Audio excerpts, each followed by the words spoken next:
Yogurt maker अगदी साधा आहे. दही घ्यायचं, मग ते आपण घरी लावलेलं असेल तरी चालेल, नाही तर हे असं. आणि हे बघा आता खाली लगेच त्यातलं पाणी यायला सुरुवात झाली. जसं आपण वरतून दही घालायला लागलो तसं खाली पाणी यायला सुरुवात झाली. ह्याच्यातनं साधारण 850 ग्रॅम पर्यंत एका वेळेला बसतं. हे एवढं पाणी पडलंय आणि वरती आपण मगाशी जेवढा भरला तेवढाच डबा भरलेला होता, पण हे योगर्ट तयार होऊन त्याचा हा एवढाच झाला.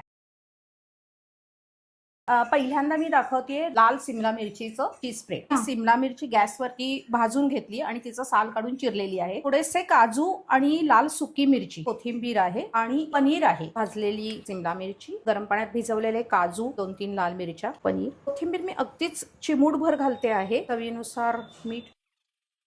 याच्यात योगर्ट घालायचं.